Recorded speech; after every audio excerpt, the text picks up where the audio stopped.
Sir இந்த மாதிரி படம் பார்த்தேன் சார், உங்கள் பர்ஃபார்மன்ஸ் ஐப்பே இல்லை sir. He deserve that appreciation.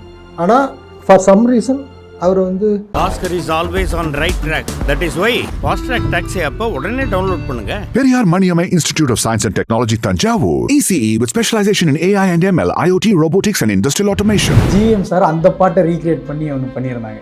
எனக்கு பிடிக்கல. எனக்கு தெரிஞ்சுக்கலாம் தப்பா. ஜிஎம் சார் வந்து பயமான ஒரு ஜென்டில்மேன். ஒர்க் பண்ண 2 படத்துலையுமே காமனாக இருக்கிற ஒரு ஆள் வந்து சூர்யா சார். நான் தான் கிளாப் ஃபஸ்ட் சாக் பீஸில் எழுதி பவுடர்லாம் பறக்கும். அப்போ அவர் வந்து டேக்கெல்லாம் முடிஞ்சதுக்கப்புறம் கையை பிடிப்பார். கையை பிடிச்சிட்டு ரொமான்டிக் சீனு ரெடி பண்ணி க்ளோஸ்அப் வைக்கும் பொழுது நீ பவுடராக என்னத்தை நடிப்பேன்.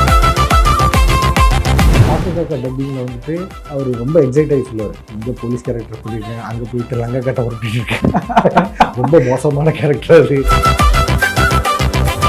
ரொமான்டிக் க்ளோஸாக அவங்க 2 பேரும் இருக்கிற மாதிரி பெட்டில் சீன் எடுக்கும் பொழுது டேரக்டர் வாஸ் சேயிங் எல்லோரும் வெளியே போங்க அப்படிங்கிற நான் அசோசியேட் பண்ணேன். நான் வெளியே போயிட்டேன். அப்போது வந்து சூர்யா சார் சொன்னார், இல்லை பக்ஸு கிளாப் கொடுக்க சொல்லுங்கள். அது ஒரு விதமான நம்பிக்கை. சார் இந்த மாதிரி படம் பார்த்தேன் சார், உங்கள் பர்ஃபார்மன்ஸ் ஐப்பே இல்லை sir. He deserve that appreciation.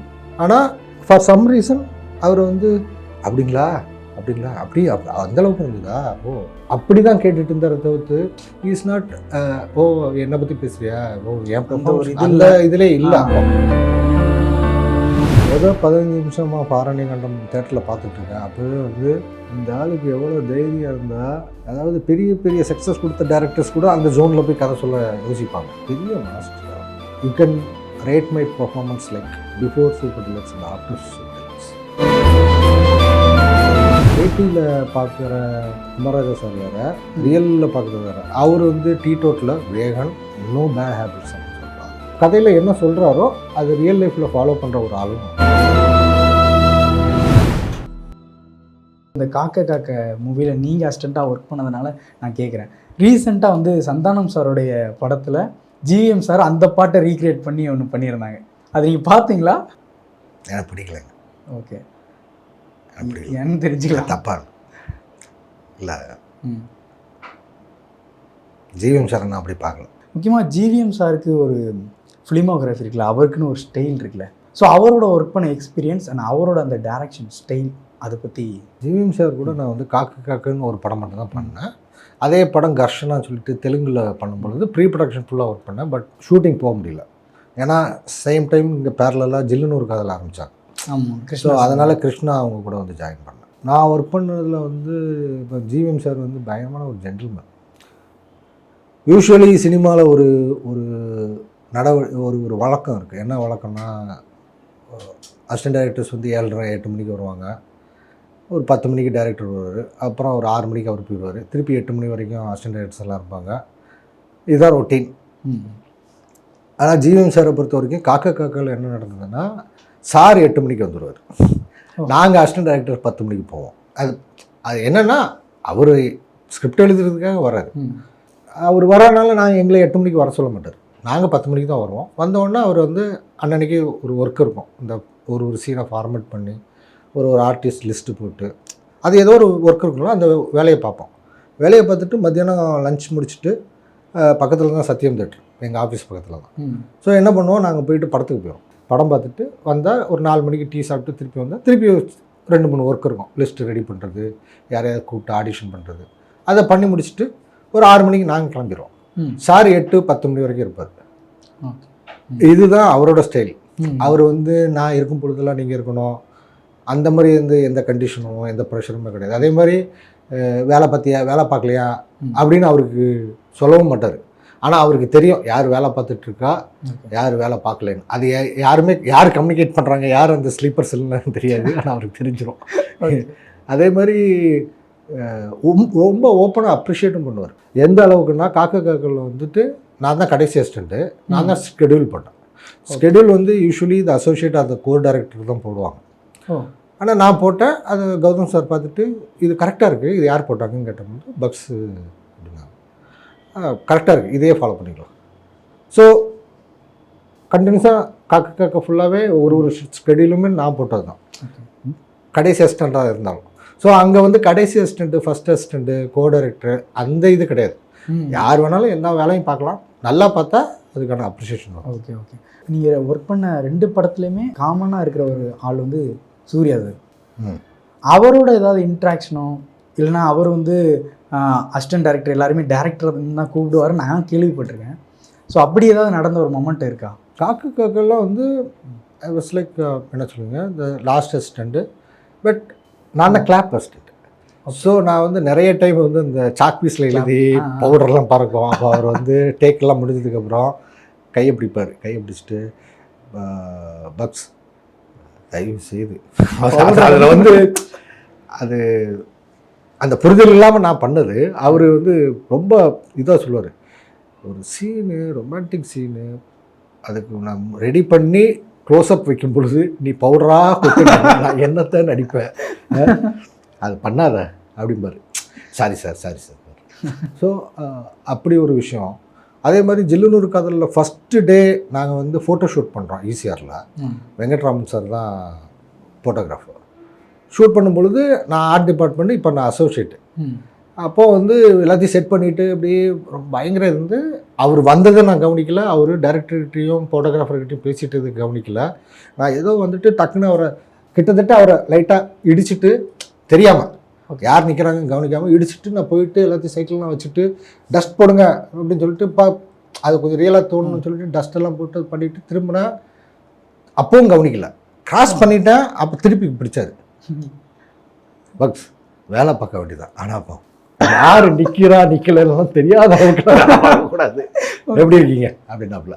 That was அந்த விஷயம். அண்டு இன்னும் இந்த விஷயம் சொல்லலாம். அதில் வந்து ஒரு ரொம்ப ரொமான்டிக் க்ளோஸாக அவங்க 2 பேரும் இருக்கிற மாதிரி பெட்டில் ஜில்லுனூர் காதலில் சீன் எடுக்கும் பொழுது டைரக்டர் வாஸ் சேயிங் எல்லோரும் வெளியே போங்க அப்படின்னு சொல்லி நான் அசோசியேட் பண்ணேன். நான் வெளியே போயிட்டேன். அப்போது வந்து சூர்யா சார் சொன்னார், இல்லை பக்ஸு கிளாப் கொடுக்க சொல்லுங்கள் அப்படின்னு. அது ஒரு விதமான நம்பிக்கை, ரைட்டுங்களா? எனக்கு அப்போ தான் தெரியும், அவர் நம்மளை வந்து இந்த அளவுக்கு புரிஞ்சு வச்சுருக்காரு, இல்லை அப்சர்வ் பண்ணி வச்சுருக்காரு அப்படின்னு. ஸோ அது ஒரு மறக்க முடியாத விஷயம். அதுக்கப்புறம் தான் பிதாமகனில் அவங்க நடிச்சுட்டு, ஏன்னா காக்கா டப்பிங்கில் வந்துட்டு அவர் ரொம்ப எக்ஸைட் ஆகி சொல்லுவார், இங்கே போலீஸ் கேரக்டர் பண்ணியிருக்கேன், அங்கே போயிட்டு லங்கா கட்டை உருட்டிட்டு இருக்கேன், ரொம்ப மோசமான கேரக்டர், அது எல்லோரும் ஏமாற்றிட்டு சுற்றிட்டு இருக்கோம், அது பாவப்பட்டவங்களாம் ஏமாற்றிட்டு இருக்காரு, ஆனால் பயங்கர எக்ஸைட்டிங்காக இருக்குது அப்படின்னு சொல்லிட்டு இருப்பார். அது படம் ரிலீஸ் ஆனோடனே நான் தேட்டரில் பார்க்குறேன். ஐ வாஸ் ப்ளோன் அவே. அப்புறம் அப்போ நம்பர் இருந்ததுனால அப்போ ஃபோன் பண்ணி, எனக்கு தெரிஞ்சு நான் அசிஸ்டண்டாக இருக்கும்பொழுது பேசின ஒரே ஹீரோ அவராக தான் இருக்க முடியும். சார் இந்த மாதிரி படம் பார்த்தேன் சார், உங்கள் பர்ஃபார்மன்ஸ் வாய்ப்பே இல்லை சார் அப்படின்னு. அது ரொம்ப அது என்ன சொல்லுவீங்க, ஹீ டிசர்வ் தட் அப்ரிசியேஷன். ஆனால் ஃபார் சம் ரீசன் அவர் வந்து அப்படிங்களா அப்படி அந்தளவுக்கு இருந்ததா, ஓ ஆடியன்ஸ் எல்லாம் ரசித்தாங்களா, எப்படி இருந்தது, எந்த தேட்டரில் பார்த்தீங்க, அப்படி தான் கேட்டுட்டு இருந்தார தவிர்த்து இஸ் நாட் என்னை பற்றி பேசுகிறியா, என் பர்ஃபார்மன்ஸ் அந்த இதிலே இல்லை அப்போ. ஸோ அந்த மாதிரி எக்ஸ்பீரியன்ஸ். அண்ட் அன்ஃபார்ச்சுனேட்லி நான் அதுக்கப்புறம் சாரை மீட் பண்ணேன். அது எப்படி நடக்கும். உங்கள் ஃபிலிமோகிராஃபி பற்றி பேசும்போது உங்களுடைய டேரக்டர்ஸ் பற்றி பேசணும். 2 பேர் எனக்கு அவங்கள பற்றி உங்கள்கிட்ட கேட்கணும் ஆசை. Premkumar and TK Thiagarajan Kumararaja sir. Premkumar sir வந்து ஒரு விஷயம் சொல்லி கேள்விப்பட்டிருக்கேன், நடுவில் கொஞ்சம் பக்கத்தை காணும் வந்து அவருடைய ஸ்டோரியாக இருந்தது. அப்புறம் 96 அவர் பண்ணும்போதும் 96 அவரோட ஸ்டோரியாக இருந்தது. மெய்யழகன் பண்ணும்போது அதுவும் என்னோடய ஸ்டோரியாக இருந்தது சொன்னார். இதே மாதிரி இன்னும் அவர்கிட்ட என்ன ரியல் லைஃப் ஸ்டோரி இன்னும் என்னெல்லாம் இருக்குது, உங்கள்கிட்ட அதை பற்றி டிஸ்கஸ் பண்ணியிருக்கிறாரா? அதை பற்றி எல்லா கதையுமே அப்படி தான் வர முடியுமோன்னு தோணுது. ஆனால் என்னென்னா பிரேம்கிட்ட வந்து அது இல்லாத வேறு கதைகள் பலவும் இருக்குது. அது எப்போ பிரேம் வெளியில் கொண்டு வரணும்னு நினைக்கிறாப்புலையோ அது நடக்கும். அதுதான் மேஜிக்காக பெரிய பெரிய விஷயங்கள் நடக்கும். ஓகே, அவரோட நரேஷன் எப்படி இருக்குன்னு தெரிஞ்சுக்கலாமா பிரேம்குமார் சாரோட? ஏன்னா அவர் ஸ்க்ரீன்லேயே அவ்வளோ நரேஷன் கொடுக்க மாட்டாப்புல. நாங்கள் வந்து ஸ்கிரிப்ட் தான் படிப்போம். ஸ்கிரிப்ட் படிப்போம், அதை பற்றி டிஸ்கஸ் பண்ணுவோம். அதுக்கப்புறம் வந்து ஸ்பாட்டில் வந்து நரேட் பண்ணுவாப்புல அந்த சீனை, என்ன நடக்குது என்ன இருக்குது. அது அந்த ஒரு டைரக்டரியல் நரேஷன் இருக்கும். கதையை வந்து படிக்க கொடுக்குறது தான், எழுதிட்டு படிக்க கொடுப்பாப்புல, படிச்சுட்டு பேசுவோம், அப்படி தான். Okay okay. 96 பாலாஜி தான் வந்து நரேட் பண்ணுவாப்புல. பாலாஜி வந்து one kind of narrator or director who loves narration. அது இன்ஃபேக்ட் வந்து ஐடியாவில் இருக்கும் பொழுது என்ன பண்ணாப்புலன்னா, இப்போ நீங்கள் இப்போ இந்த ரூமில் இருக்கிற 4 பேர் ஃப்ரெண்டுன்னு வைங்களேன், தனித்தனியாக போயிட்டு என்னென்ன இருக்கோ அதெல்லாம் சொல்லுவாப்புல. சொல்லும் பொழுதே டெவலப் ஆகும் பஜ்ஜிக்கு. அப்படி டெவலப் பண்ணது தான் வந்து ப்ரொடியூசர்கிட்ட சொல்லும் பொழுது டெவலப் பண்ணது தான் பாசிங். அது ஒரு டைம் திரும்புவான், என்ன இப்போ இப்படி பேய் மாதிரி மேக்கப் போட்டிருக்கு அப்படிம்பா, அவ்வளோதான். அது ஒன்று தான் ஐடியாவாக இருந்தது. ஆனால் ப்ரொடியூசர்கிட்ட சொன்னோன்னா ப்ரொடியூசர் சிரித்து ரியாக்ட் பண்ணோன்னா திருப்பி சொல்லியிருக்காப்புல. திருப்பி சொல்லும்பொழுது சிரிச்சிருக்காரு, திருப்பி சொல்லும்பொழுது சிரிச்சிருக்காரு. இப்போது பஜ்ஜிக்கு வந்து போதும், நம்ம லிமிட்டை கிராஸ் பண்ண போகிறோம், அதனால் நம்ம பண்ணக்கூடாது, அப்படியே அதை சீரியஸாக மாற்றினார். அதுதான் படத்துலேயே இருக்கும். ஸோ அது அந்த டோட்டல் சீக்வன்ஸ் வந்ததே வந்து அவுட் ஆஃப் நரேஷன். அது பாலாஜியோட ஸ்டைல். பிரேம்குமார் சார் பற்றி பேசியாச்சு. தியாகராஜன் குமாரராஜா அவரோட ஃபிலிமோகிராஃபிக்கு வந்து ஒரு செட் ஆஃப் பீப்புள்ஸ் இருக்காங்க ஃபேன்ஸாக. ஸோ அவர் வந்து இந்த வாழ்க்கை தத்துவங்கள்லாம் சொல்கிறாருல்ல, ஸோ அந்த மாதிரி விஷயங்களை உங்கள்கிட்ட வந்து சொல்லும்போது, இந்த சூப்பர் டிலக்ஸ் கதையை சொல்லட்டும், உங்கள்கிட்ட சொல்லும்போது நீங்கள் அக்செப்ட் பண்ணது, இப்படிலாம் வந்து தியாகராஜன் குமாரராஜா யோசிக்கிறாரா? அது நிறைய நடக்குமே. எனக்கு ஆரண்ய கண்டம்லேயும் அது நடந்தது. 15 நிமிஷமாக ஆரண்ய கண்டம் தேட்டரில் பார்த்துட்ருக்கேன். அப்போவே வந்து இந்த ஆளுக்கு எவ்வளோ தைரியம் இருந்தால், அதாவது பெரிய பெரிய சக்ஸஸ் கொடுத்த டேரக்டர்ஸ் கூட அந்த ஜோனில் போய் கதை சொல்ல யோசிப்பாங்க. அந்த ஜோனில் போய் கதை சொல்கிறதுன்னு இருக்குல்ல. ஸோ அவரோட அந்த 15 நிமிஷத்துலேயே தெரிஞ்சிச்சு இந்த ஆள் வந்து எதற்கும் துணிந்தவன் அப்படின்னு. ஸோ பெர்லின் கேரக்டரை பற்றி அவர் பெருசாக சொல்லலை. ஒரு நெகட்டிவ் பெர்வர்டட் கேரக்டருங்க, ஏன் வில்லன் கேரக்டர் யோசித்து சொல்லுங்கள், பண்ணுறீங்களா அப்படின்னு. நான் பண்ணுறேன் சார் அப்படின்னு. ஏன் இவ்வளோ அவசரப்பட்டு சொல்கிறீங்க? இல்லை சார், எப்படியும் உங்கள் படத்தில் நடிக்கணும்னு இருந்தேன், அதே மாதிரி ஒரு வில்லன் கேரக்டர் பண்ணணும்னு ரொம்ப நாள் ஆசை, ரெண்டும் ஒரே படத்தில் நடக்குது, ஹாப்பியாக பண்ணலாம் சார். ஸோ அதுக்கப்புறம் அவர் கதையை சொல்லிவிட்டு ஸ்கிரிப்ட் படிக்க கொடுத்தாங்க. அதுவே அந்த அந்த ஸ்ட்ரக்சரை புரிஞ்சுக்கிறதுக்கும் எனக்கு நிறைய டைம் எடுத்தது. இன்ஃபேக்ட் சொல்ல போனால் அந்த கடைசி நாளில் தான் அந்த குருவே வந்துச்சு, இப்போ பிடிச்சிட்டீங்க அப்படிங்கிற மாதிரி இருந்தது. அதே மாதிரி டப்பிங்கிலுமே வந்து ரொம்ப இன்ட்ரெஸ்டிங்கான ப்ராசஸ்லாம் இருந்தது. நிறைய பேட்டிலையுமே சொல்லிட்டேன். டப்பிங் முடிச்சுட்டு வரும்பொழுது தான் சார் ரொம்ப ஹாப்பியாக இருந்தார்.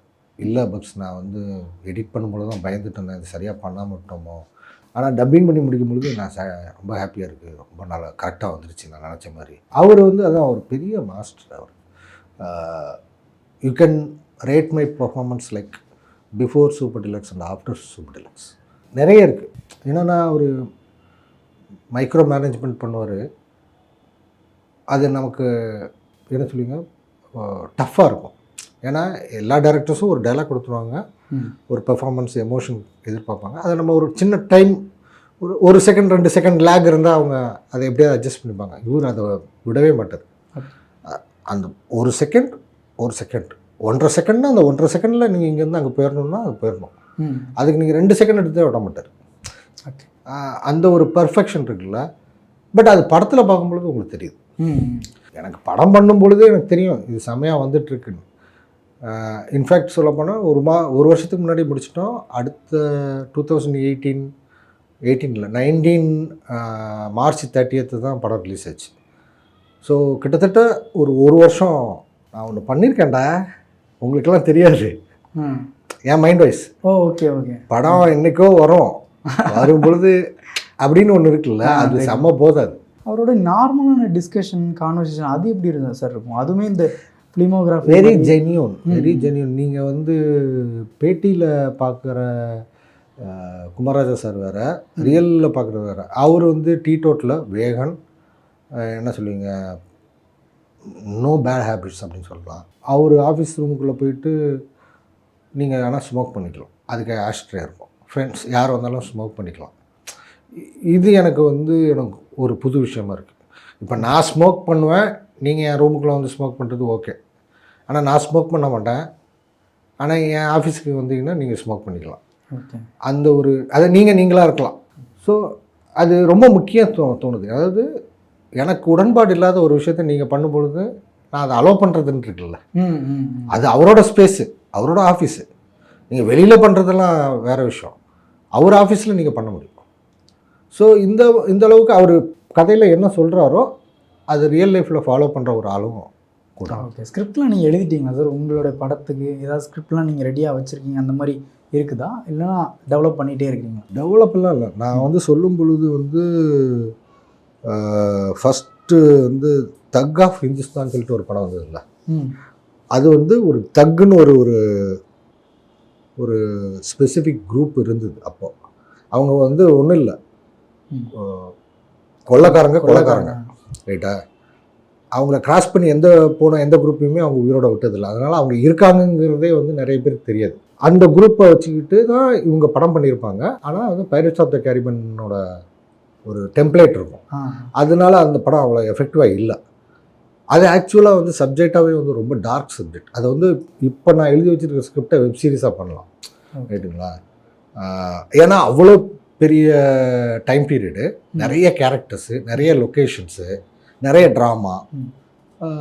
அப்போ அந்த வெப் சீரிஸ் கான்செப்ட் கிடையாதுனால நான் ஃபீச்சர் ஃபிலிமில் எழுதி வச்சுருந்தேன். ஸோ அதுதான் நான் ஃபஸ்ட்டு எழுதின ஸ்கிரிப்ட். ஓகே. பட் அது வந்து அப்போவே வந்து ஒரு 80 90 crores வந்து அந்த லெவலுக்கு பட்ஜெட் தேவைப்படுற ஒரு ஸ்க்ரீன் ப்ளேவாக இருந்தது. ஸோ ஆப்வியஸ்லி நம்ம ஃபஸ்ட்டு படம் கிடையாது. ஸோ லோ பட்ஜெட்டில் ஒன்று பண்ணணும்னு சொல்லிட்டு வேலாராமச்சி சாரோட ரைட்டர் இருக்காங்கல்ல, இப்போ நடிச்சிட்டு மாயலகின்னு சொல்லிட்டு, அன்னமயின்னு சொல்லிட்டு சில கதை தொகுப்புல இருக்கும். ஓகே. மாயலகின்னு சொல்லிட்டு இருக்கும். அந்த சிறுகதையில் பேஸ் பண்ணி நானும் சார் கூட ஒர்க் பண்ணி ஒரு ஸ்க்ரீன் ப்ளேவாக மாற்றி அதை தான் பிச் பண்ணிகிட்டு இருந்தேன். அதை தான் நடுவில் கொஞ்சம் பார்த்தவங்க கூட ஃபைனலில் வரும், இவர் ஒரு கதையை ரெடி பண்ணி வச்சுட்டு சுற்றிட்டு இருக்காரு, எப்போனாலும் டைரக்டர் ஆகலாம் அப்படின்னு. ஓகே. ஸோ அதுக்கப்புறம் வந்து அந்த ஸ்கிரிப்டை நான் எடுத்துகிட்டு நிறைய ப்ரொடியூசர்கிட்ட போகும்பொழுது சில பேர் இல்லைங்க காமெடி ஸ்கிரிப்ட் தான் வேணும், இவ்வளோ சீரியஸ் வேணாம் அப்படிம்பாங்க. ஆனால் ஒரு 6-7 பேர் என்ன பண்ணாங்க, நல்லா இருக்குது பண்ணலாம் அப்படின்னு சொல்லுவாங்க. பட் அடுத்தடுத்த மீட்டிங் நடக்காது. ஸோ அதனால் நான் அதை பண்ணுறதுக்கு வாய்ப்புகள் இல்லாமல் போச்சு. ஸோ அதுக்கப்புறம் நான் என்ன பண்ணேன், ஒரு அனிமேஷன் ஸ்கிரிப்டுக்கான ஒரு ஐடியா வந்தது. ஸோ அனிமேஷன் ஸ்கிரிப்டு இங்கிலீஷில் மியூசிக்கல் எழுதியிருக்கேன். சூப்பர். ஸோ அது வந்து ஒரு 8-9 வருஷமாக எழுதுனது. ஏன்னா நடிக்க ஆரம்பிச்சிட்டேன். ஸோ ஒர்க்கு ஃப்ரீ டைமில் எழுதுறது கிடையாது. நான் எப்போ சந்தோஷமாக இருக்கேனோ அப்போ மட்டும் எழுதுறது. ஏன்னா இது வந்து நான் எய்ம் பண்ணுறது வந்து குழந்தைகளுக்கும் வளர்ந்தவங்களாக இருந்தால் கூட அதுக்குள்ளே ஒரு ஒரு என்ன சொல்லுவீங்க, ஒரு குழந்தைத்தனம் இருக்குல்ல, த சைல்டு இன் அந்த அடல்ட்னு சொல்லுவாங்களா, அந்த மாதிரி ஒரு கதை. அண்ட் இந்த கதை பார்த்துட்டு, இந்த அனிமேஷனை பார்த்துட்டு வெளியே வரவங்க கண்டிப்பாக அவங்களோட ரொம்ப நாள் ட்ரீம் இருக்கும், அதை தள்ளி போட்டிருப்பாங்க ஏதோ ஒரு ரீசனுக்கு. அப்போ அவங்க என்ன பண்ணிகிட்ருக்காங்களோ அதை விட்டுட்டு அந்த ட்ரீமை அவங்க ஃபாலோ பண்ணணும். அப்படியான ஒரு உந்துதலாக அந்த படம் கொடுக்கணும்னு நான் நம்புகிறேன். Thank you sir. ரொம்ப நன்றி.